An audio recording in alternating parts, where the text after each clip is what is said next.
This is the Behind the Line podcast, coming to you from the wacky left coast capital of Seattle.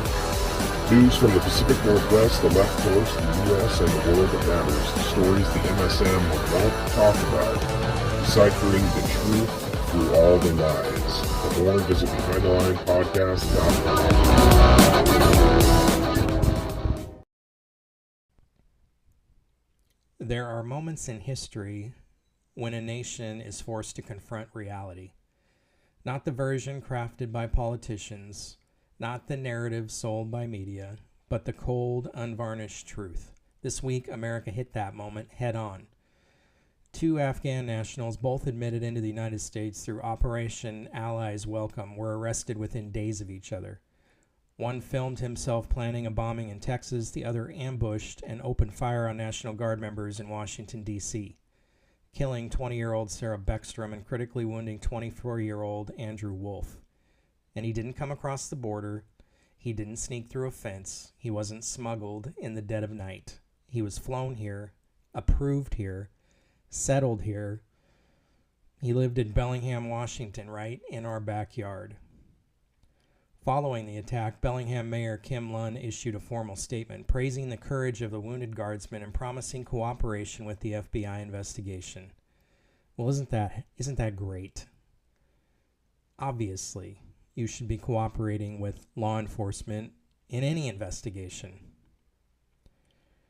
Her words, compassionate, respectful, and measured, but words don't erase the decisions that placed this threat inside our borders.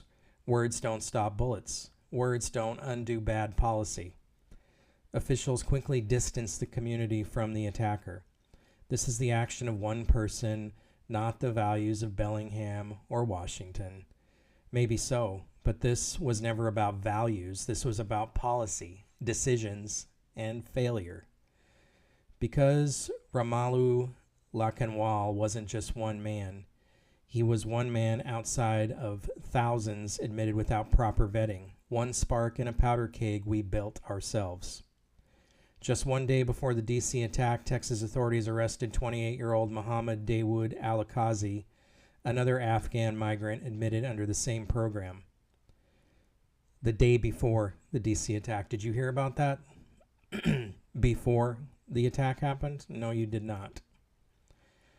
He posted a TikTok video building a bomb and discussing plans to target Fort Worth. This wasn't hidden, he wasn't quiet, he didn't try to blend in. He was bold enough to announce it publicly because he believed nobody would stop him. And until that arrest, he was right. 190,000 Afghan nationals have entered the United States since 2021. 3,300 resettled here in Washington State and over 1,200 in Snohomish County alone. Most are peaceful, hardworking, and grateful, but that doesn't erase reality. It only takes one to kill Americans. It only takes 2 to prove the system is broken, and now we have that both.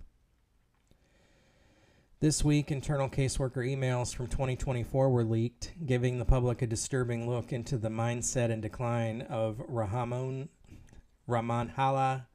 Lakanwal long before the shooting. I'm sure I'm butchering that name. According to documentation obtained by CBS News and BBC, a caseworker repeatedly reported alarming behavior. Isolation for weeks at a time, sitting alone in a dark room, refusing to speak to family, manic episodes, disappearing in the family car, financial collapse, near eviction, unemployment, signs of untreated mental illness, repeated warnings to authorities that were, as always, ignored. This wasn't subtle. Someone inside the refugee system tried to raise the alarm. They documented it. They reported it. They begged for intervention, and the system shrugged, because this is what the government here always does. They ignore the problems. Every time you see a mass shooting, what do they say? Oh, this guy was on the FBI radar. They knew about it. They knew him. They were familiar with the person, and yet they do nothing to stop the chaos before it happens. Instead of treatment, he was approved for asylum. Instead of monitoring, he was settled into a quiet American neighborhood. Instead of evaluation, he was left alone with his trauma, resentment, and rage. He didn't need to infiltrate America. America delivered him a home, a community, and a target. Multiple U.S. intelligence officials have now confirmed that Lakanwal previously served in a CIA-linked Afghan Zero Unit, elite paramilitary strike units known for high-risk direct action raids.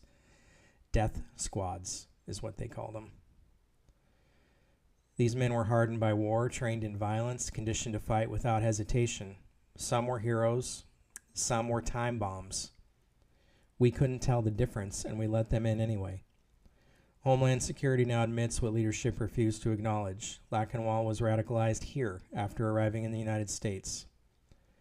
Not in Kabul, not in Pakistan, here in Washington State. Influenced in our cities, in our neighborhoods, under our flag. In this communist, anti-establishment section of the United States, the left coast. Openly rebelling against the government. Promoting socialism, communism, anti-Americanism. No doubt this guy was radicalized also in the Middle East, but you can't tell me when he moved here to this area of the country that didn't have some effect on him. All the Nazi talk, all the anti-federal government talk, the media and the politicians on the left coast and other blue states are responsible for this. Not just the government for letting this guy in. The media and politicians contributed to this type of behavior, this mental illness, this desire to attack the government. They're promoting it all the time. Do you think they'll accept or be held liable at all? We resettled traumatized foreign fighters with no vetting of mental health. We placed them in communities with no cultural or ideological safeguards. We ignored warnings. We ignored signs. We ignored reality. And then we act surprised when the consequences came home. Terror didn't break into our country. We signed the entry permit. Terror didn't sneak across the border. We put it on a passenger jet. And terror didn't invade. Terror came through our front door. And now families mourn, soldiers lie in hospital beds, and politicians hold microphones instead of solutions. There are 10 to 20,000 of these zero-unit operators in the United States that were resettled under this operation when the Afghan pullout happened. No vetting by Biden. Trump administration signed off on it in the spring of this year. So you can't say it's one party or the other. They're both responsible for this.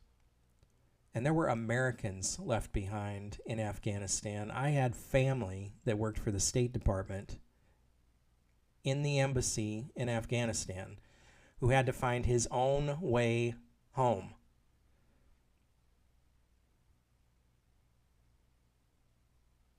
And I understand the need to bring Afghanis who assisted Americans to safety. But Biden knew for months that he was going to pull out, and some sort of vetting should have been done. Or they should have been taken to maybe a staging area somewhere outside the U.S. until it could be done.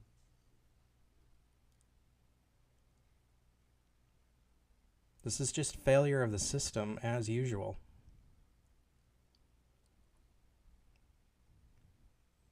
Most refugees are innocent. Most want peace, family, and a future. But immigration policy is not graded on averages. It is measured in lives lost when the system fails. We can extend compassion and still demand accountability. We can welcome allies and still protect our citizens. And we can be humane without being suicidal. America must choose survival, not denial. Because if leaders won't defend this homeland, then we must. Stay aware, stay vigilant, stay America. The time for pretending is over.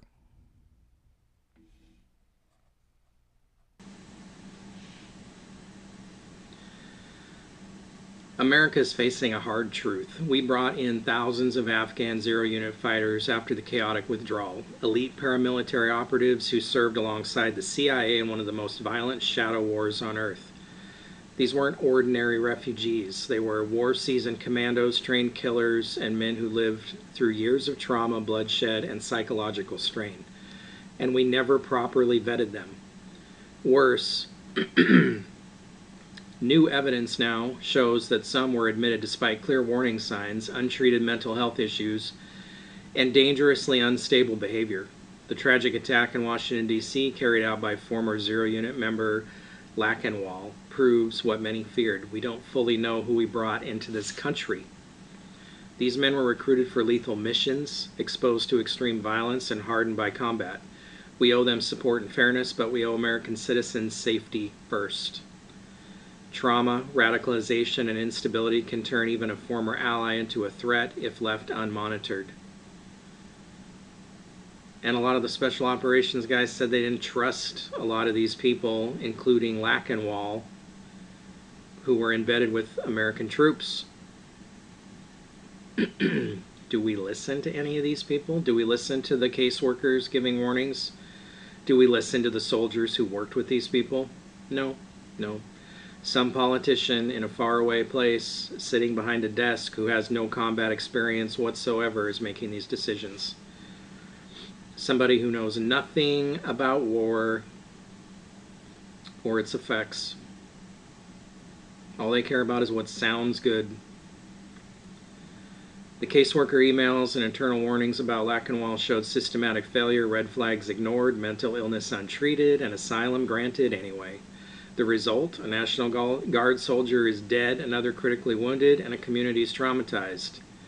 And we could have had a bomb go off in Texas somewhere. If even one zero-unit veteran was radicalized here, if even one was pushed over the edge by trauma, if even one is unstable enough to become violent, then every man in that category must be revetted immediately. This is not bigotry, this is not anti-immigrant rhetoric, this is national security. We revet pilots, soldiers, police officers, and government workers constantly. Why should foreign combat operatives get a free pass? A full review is not optional, it's overdue. Background checks, mental health assessments, social media sweeps, home visits, everything, no exceptions. America has a responsibility to protect itself. Revetting zero-unit Afghans is not discrimination, it is defense.